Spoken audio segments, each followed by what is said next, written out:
I'm Alana, in case you all didn't know, and I work at Vail as a community living specialist. Um, and I did do a self-care webinar a few weeks ago. And just to recap, self-care is taking care of yourself in multiple domains. So that's like physical, mental, emotional. And I wanted to note that it's been a really hard year, as we all know. And we're living with this kind of constant, like pervasive stress in the background of COVID. And it doesn't really go away. And now COVID's getting worse again. And as humans, we really need connection with each other, and we aren't really getting that. So while self-care is extremely important at this time, I think an emphasis on self-forgiveness is as well. We may know things that will make us feel better, but we're not always able to do those things, and that's okay. I wanted to show you guys a image. Where is it?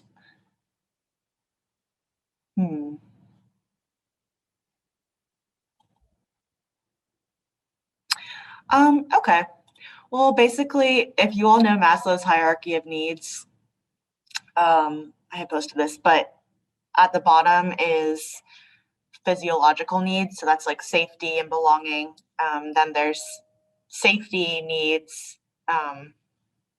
So bottom's like hunger, thirst, need for shelter. And then there's like safety needs. Let me look at it myself just so I remind myself.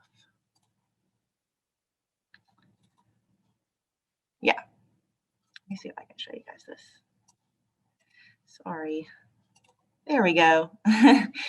All right, so physiological needs, safety needs, and then belonging and love, esteem needs, and self-actualization is at the top. So in order to reach the top, you need to have met the lower ones because they build on themselves. And so I thought this was cool. I posted this on Facebook a while ago, but just to demonstrate that we're more towards the bottom right now in terms of just trying to survive and be safe with a pandemic and all of that. So if you're not, doing all your crafts and projects and stuff, and that's okay. I know I'm not, but I mean, if you are, that's awesome. Good for you.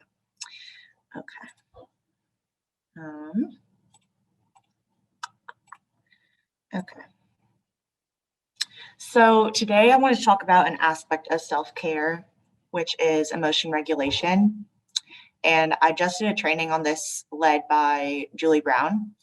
And Julie Brown developed a skills system, which is a set of 9 skills that's used to help with emotion regulation.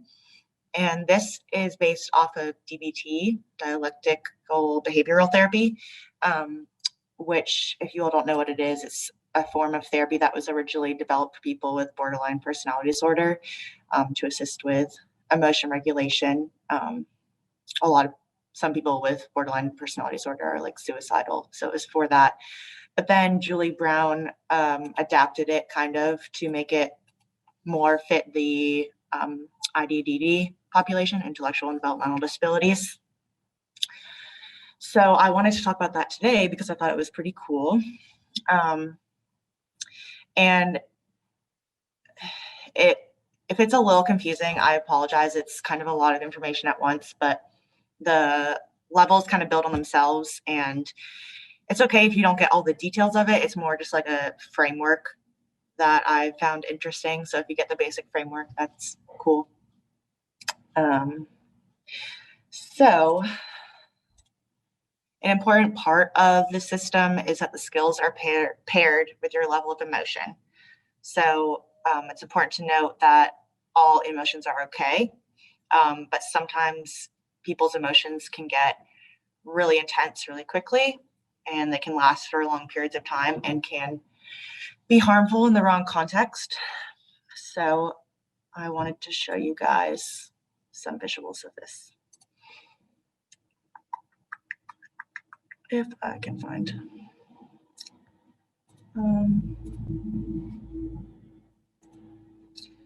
Sorry. Share screen. Here we go. Okay. So these are the 9 skills, and I'll go over them But in terms of the emotions, it's a 0 to 5 rating scale. And this applies to any emotion. You can use it with any emotion. So like anger, anxiety, sadness, any of those. But the level of emotion tells us what skills we would use. So at a 0 level emotion, you're not really feeling any type of that emotion. So if it's like anxiety, you don't feel any bodily sensations. You're just chilling. If you have a 1, it's a tiny feeling. So you might start to feel some kind of like bodily sensations. At a 2, be small. So you might start to feel like butterflies, or you might feel your heart pounding a bit. At 3, it's going to be, your heart's going to be pounding harder, and you're going to feel all those like intense symptoms of anxiety. And it might kind of be hard to think clearly and stuff at that point. And then 4 and 5, the main difference between these and those is that you're not able to have a two-way relationship or conversation when you're in the 4 or 5. You're not able to communicate, think clearly, or really talk clearly.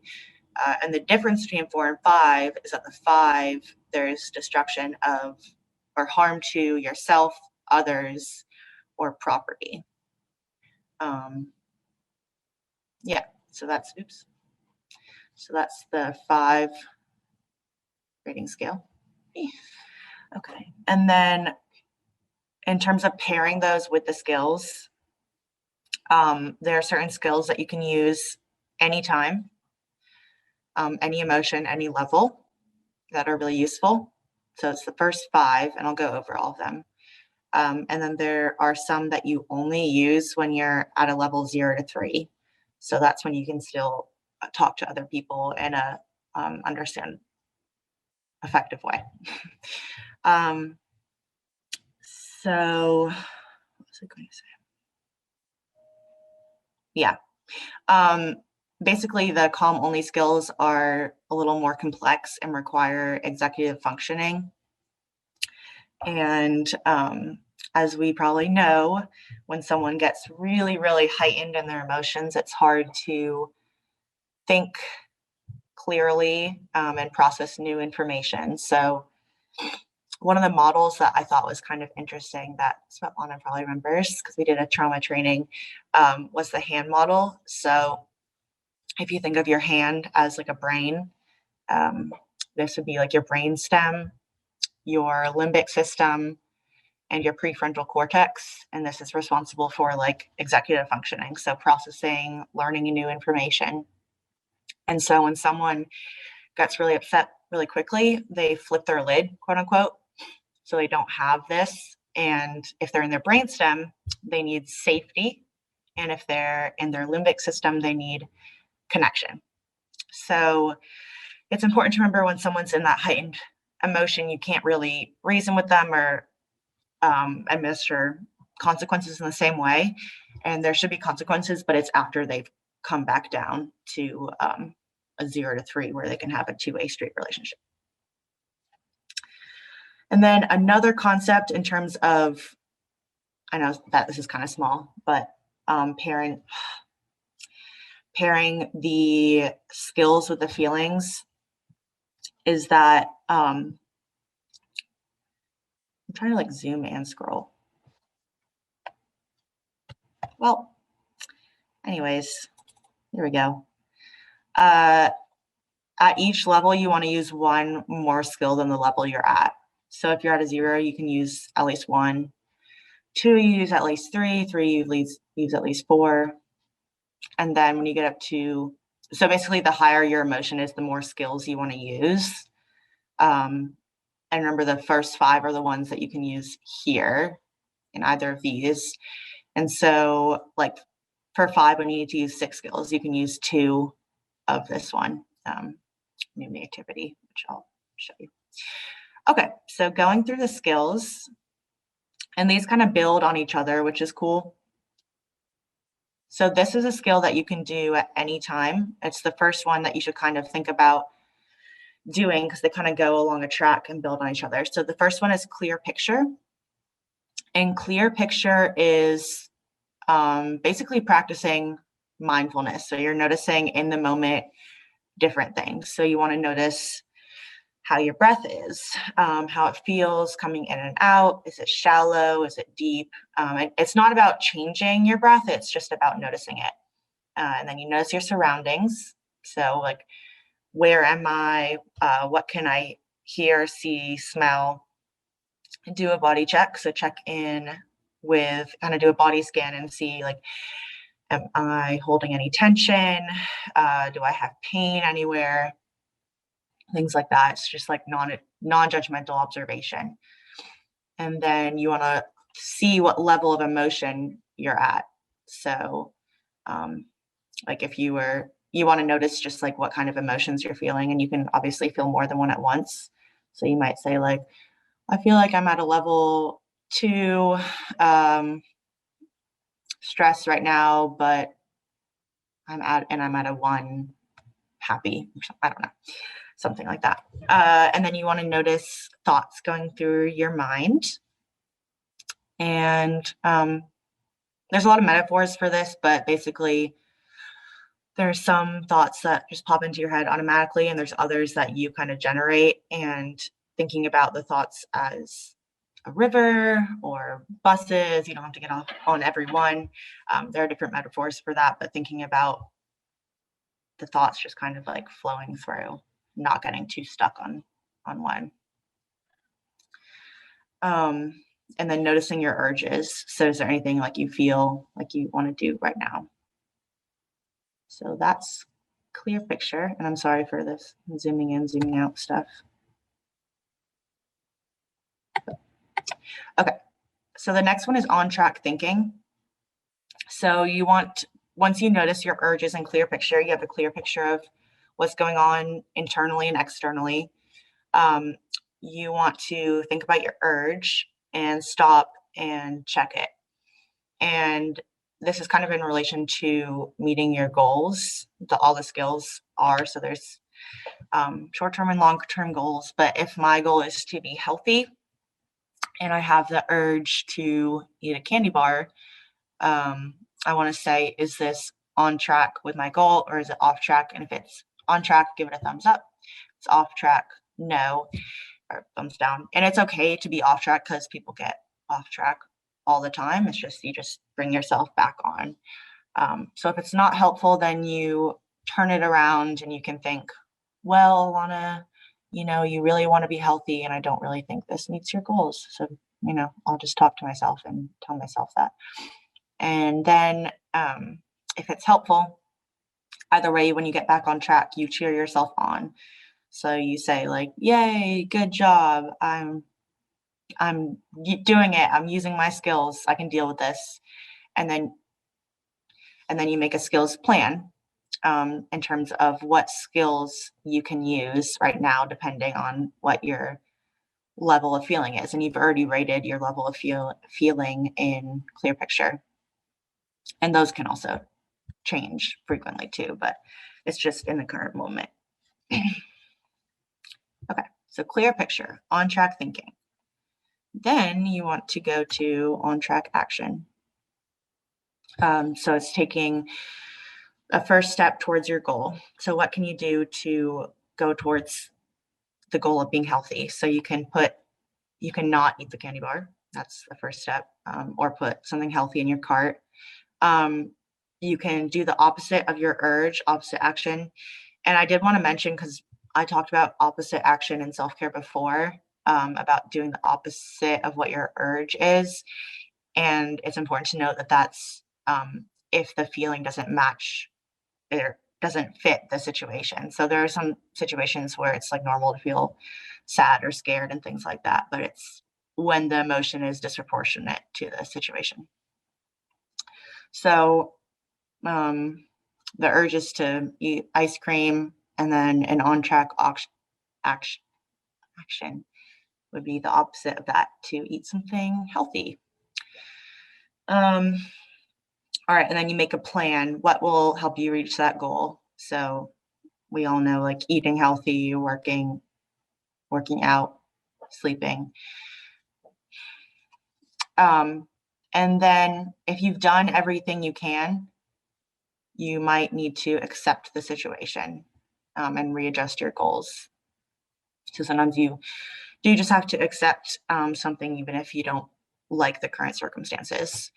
And then another thing you can also do is turn the page. So noticing when you're kind of stuck in a feeling or an urge and kind of ruminating. And so what can we do to stop that, like the ruminating, and move toward our goals? So sometimes we may think that like venting about something will make us feel better, but sometimes venting can just make you keep going on that thing that's bothering you. So it can be good and bad, but just to notice that. Okay, so clear picture, on track thinking, on track action. Safety plan is what you do to mitigate risk. So low risk would be like the candy bar. If I eat the candy bar, it's going to stress me out a little bit because it's not on track with my plan. Medium risk would be like if I ate a candy bar every day of the year, might cause some health issues. And then a high risk is a really dangerous situation. So like drinking and driving, for example. And so to mitigate risk, you want to make a safety plan. And you can do either thinking, talking, or written. Thinking is you're kind of just, that's usually with low risk. So you can think, what am I going to do to avoid that? You know, I'm not going to have candy bars around me. A talking safety plan is like medium to high risk. So that's where you talk to someone else about how you're feeling. So for example, if you were really, really stressed about a job interview the next day, you might call up a friend and talk about what's stressing you out to help you feel better. And then a written safety plan is also for like high risk situations. And sometimes you can anticipate risk. So you might be at like a level 2 feeling, but you might know that you're going to be in a situation where you will be at a level, you might be at a level 4, 3 or 4.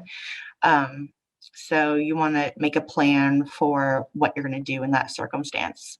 So for example, if you were going home for the holidays and there was someone that you knew was going to kind of like trigger you or hadn't, you know, hadn't treated you well, your plan might be to like keep your distance, stay a short time, have my phone handy and hang out with my sister. And so you can also let other people know or share your safety plan with others who are trying to help you stay on track with that. And then to be safe, there are 3 things you can do. You can focus on a new me activity, which I will get to. You can move away and distance yourself, and you can physically leave. And sometimes there are situations where you can't actually physically leave. Like let's say you're in a van of people and someone starts having an outburst. So you just have to kind of distract yourself in that moment and focus. And then once you're able to leave, you would do that. Okay. And what I'm going through are all the time skills. So you can use them at any level of emotion. All right. And this one is new me activities. So this is like self-care stuff that I had talked about before. And I kind of liked the categories that these are put into. How do I say that? So if our mindset is that we're kind of confused and fuzzy and kind of just need to refocus, then things like this can be useful, like cleaning, counting things, doing like mazes, it shows there, or I don't know if I forget what it's called, but you like take little pieces of something and make a picture, like you place them, there's like a color code, stuff like that can help you focus in. If you're in pain, there are self-soothing things you can do. So you can like listen to music, that helps me a lot. Get into really comfy clothes, take a shower. That's usually my go-to, like when I'm feeling kind of like bad, I'll be like, okay, well, let me just take a warm shower and then get into comfy clothes.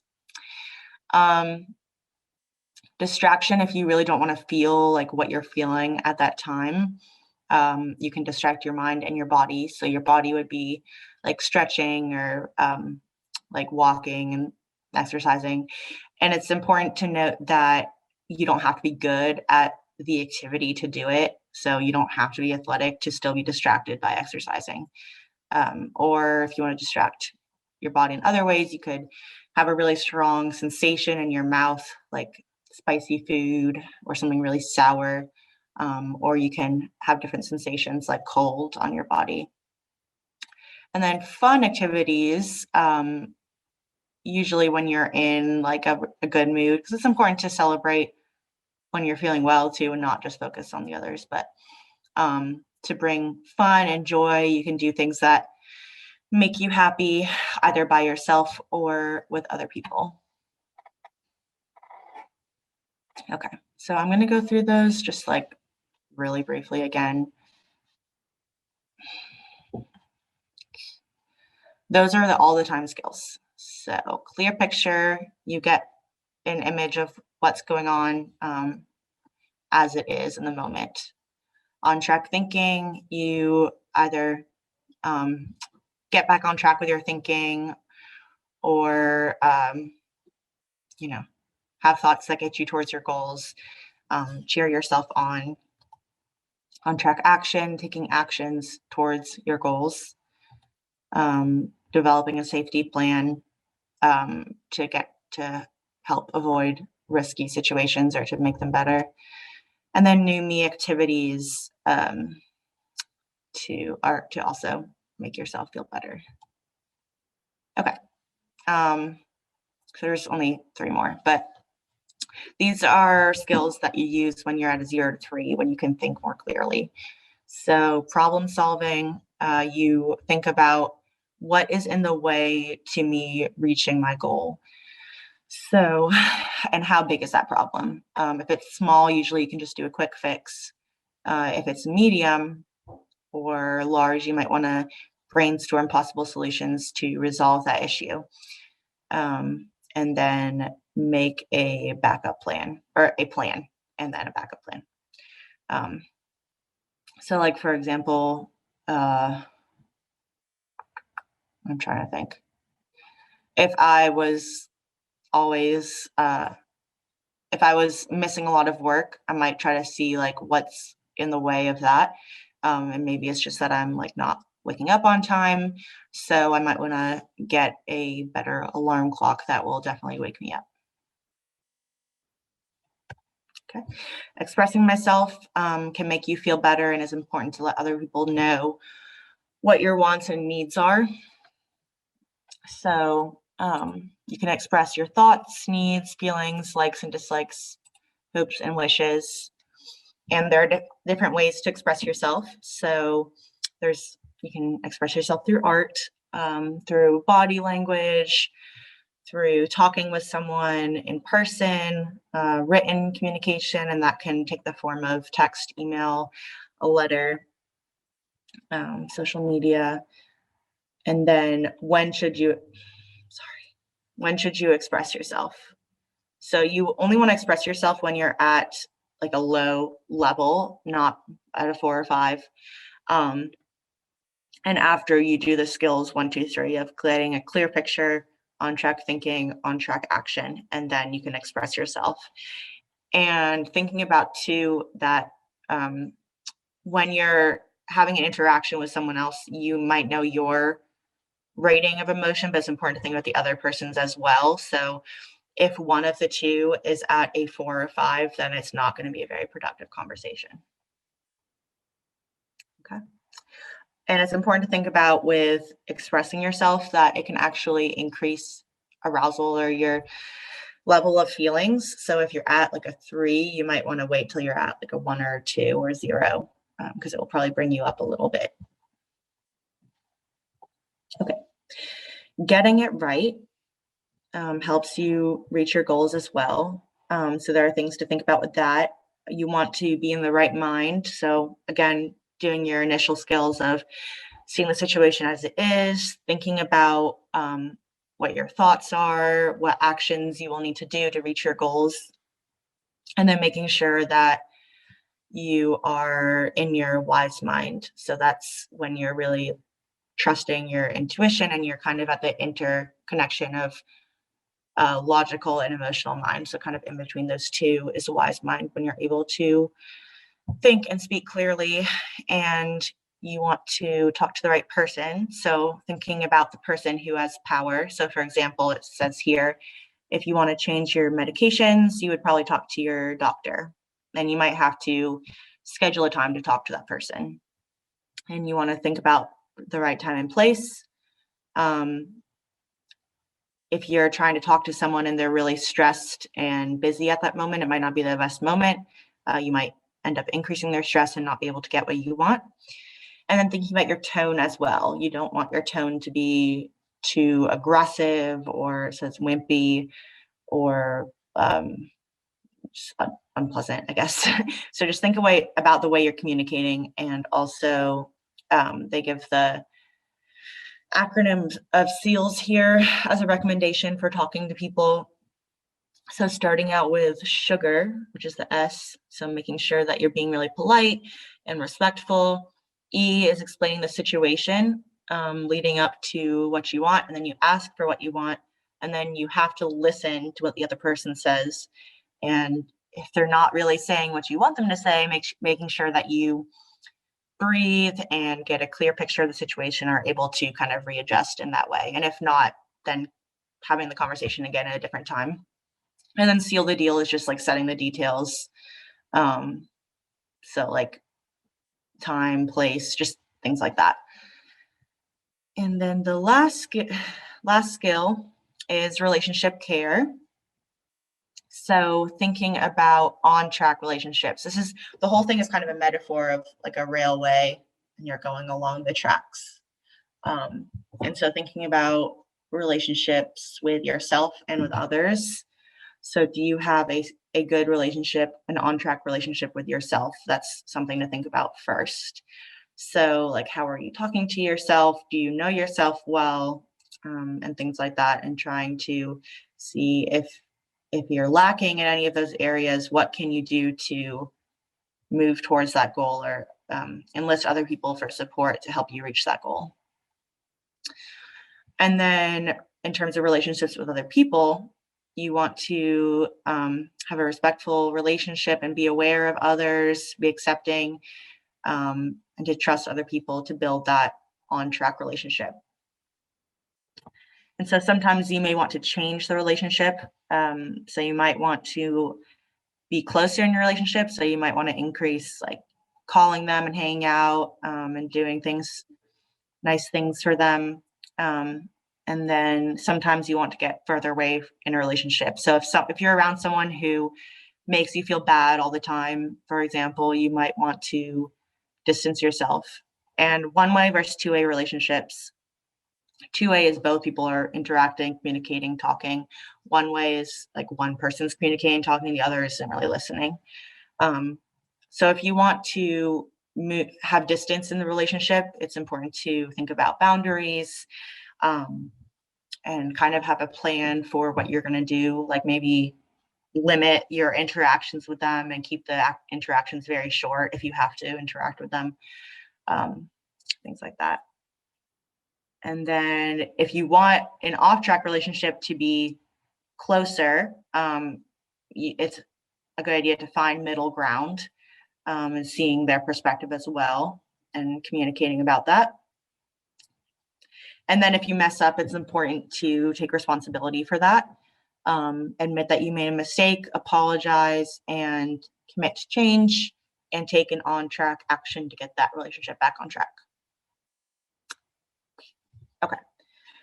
So just to review, I'm going to have you guys look at two things. These are the 9 skills. The first 5 are all the time. The last 4 are 0 to 3 only, calm only skills. Okay. So I want to do a little clear picture exercise. So just to get yourselves thinking about yourself in the present moment. And if you have a piece of paper, you can write these down, because obviously I can't really cut this out right now. Or you can kind of think it in your head. I'm going to work on mine on paper. So thinking about your surroundings, your feelings, thoughts, urges, your body, and your breath.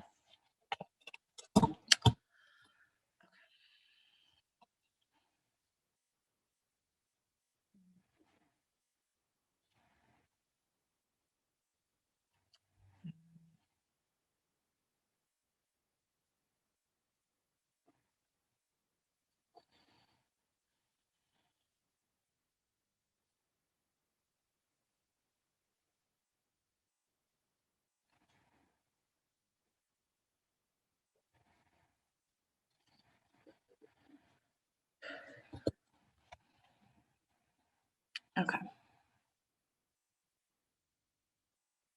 So just noticing all those things that are going on around you and inside you. And then here's an example of using the skills. So we just did the clear picture, but my breath, I noticed my breath in my chest and stomach a little bit. My breath is, I guess it's, I don't know, my chest, yeah. I guess it's a little shallow is what I'm noticing. My surroundings are, I'm at work, at my computer, my desk, sitting in my chair. I can feel myself sitting in the chair. My body, check. My stomach feels a little full from the big breakfast I ate, and I have a little bit of pain in my chest, which is not a heart attack, don't worry. And my thoughts are that, just kind of related to the webinar, I guess, and talking right now and trying to focus on this. My urge is probably to take a little nap. So, is my urge on track or off track? I would say my urge is off track, because I have a value and goal of trying to do well at work and be productive and get what needs to be done. So it's kind of off track. So I'm going to turn it around and say I'll get to sleep later. So you can do it, Alana. Since I'm at a level, oh yeah, I'm at a level like 2, I'd say, because I'm like slightly anxious because this kind of thing is outside of my comfort zone and I don't really like talking to myself. So I'm at like a level 2. I can use calm only skills because I'm not at a 4 or 5. So at a level 2, I need to use at least 3 skills. So I will use the following: clear picture, which we already did; on track thinking, which is what I'm doing right now, analyzing all this; on track actions. I will do the opposite of the urge. I will stay awake. And safety plan.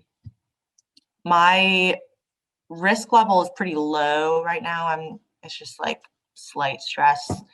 So to handle that, I'm going to like focus on a new me activity by kind of like stretching and trying to do deep breathing. So yeah, I'll deal with the risk by changing my thoughts, I guess. And oh yeah, my new me activities, I said I would just like stretch and do deep breathing and drink more water. Always a goal of mine.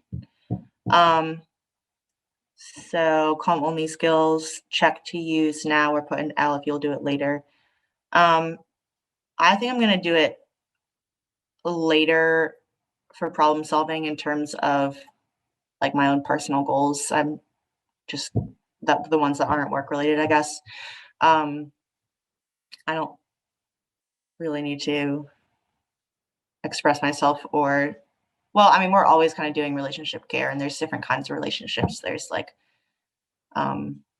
romantic relationships, familial, friendships, coworkers.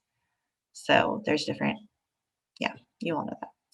And then I'll cheer myself on by telling myself that, see, I have trouble with this one. Yeah, I guess that it's Thursday, it's almost Friday, and then we have Thanksgiving next week. And just saying, like, you're on track, you're doing it, you're here, you're doing it, let's go. On track action, first step towards my goal is going to be drink more water to wake myself up and focus in, try to get any thoughts that are not helpful, try to like let them flow by and focus in on what I'm doing in the present moment. Okay, so I think that's all I have. Do you all have questions, concerns, thoughts? Cool. Okay. All right. Well, thank you for attending my webinar. And I should have looked at this ahead of time again. Do we have a webinar next Tuesday? This is my last webinar, I know, so I don't know that we do. Oh, I already did that one. That was rescheduled, I think. Yeah. So I don't know that we have any more coming up. But yeah, if you all are interested in if we do, you can always, or if you want to know if we do for sure, instead of listening to me ramble, you can contact Vail, call Vail, ask anyone, and we'll figure it out for you. So thank you, and I hope you all have a good rest of your day.